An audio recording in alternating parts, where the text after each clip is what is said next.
Hi everyone, it's Blakeley again from the Griffon. We're starting a mini-series now where we dive into emotions in music and how composers show emotion and how we as musicians can show emotion as well.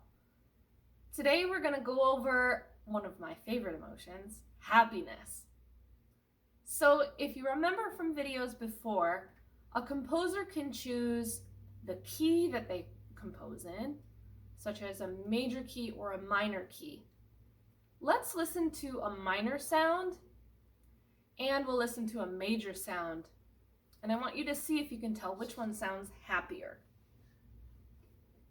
Here's a minor sound.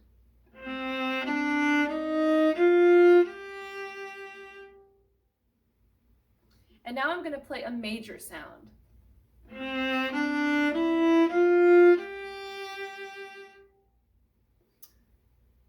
Hopefully you thought the second one sounded happier. That's an example of a major key.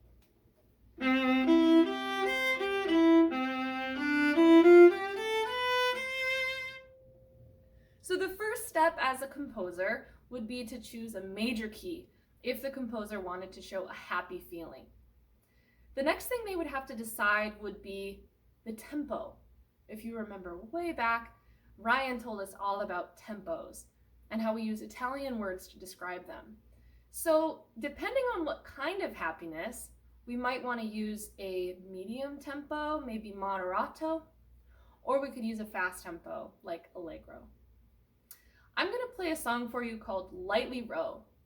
Lightly Row is one of the first songs I ever learned on the viola, and if you decide to learn the violin, the viola, or the cello, it will probably be one of the first songs that you learn as well. It sounds like this.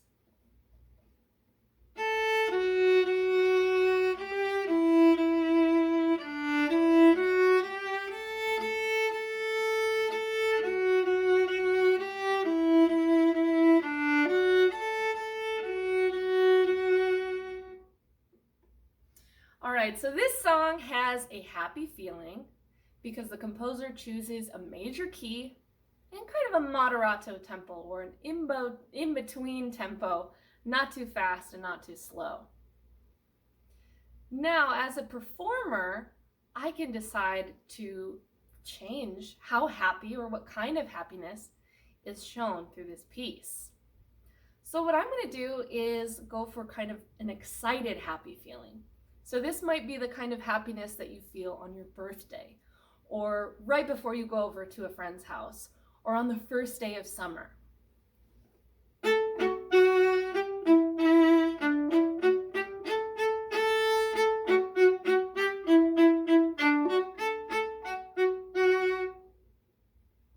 So this time I decided to play it a little bit faster, which can show some excitement. And I also made a really bouncy bow stroke. So you probably remember Vinny told us all about different kinds of bow strokes. We saw legato bow strokes, and we saw some staccato bow strokes. So that's why I decided to use a bouncy bow stroke, because when I'm feeling excited happiness, I usually have a little bounce in my step. So this is something I wanted to portray with the music. When I'm feeling happy, something that happens to me a lot is I start dancing. That's how I know that I'm in a really, really happy mood. So there's something that I can do with this same tune of Lightly Row to make it sound even more happy. This is not something that the composer is asking for, but it's something that I can do to express my mood. I'm going to use the bow to change the rhythm of Lightly Row to sound more like a dance rhythm.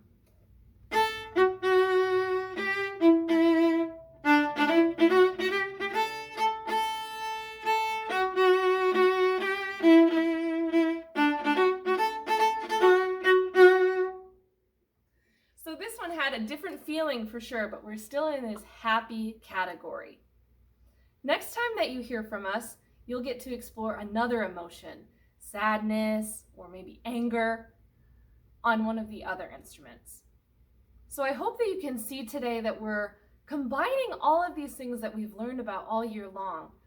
The tempo, major or minor, the kind of bow stroke that we use, if it's long or short, the kind of rhythms that you hear.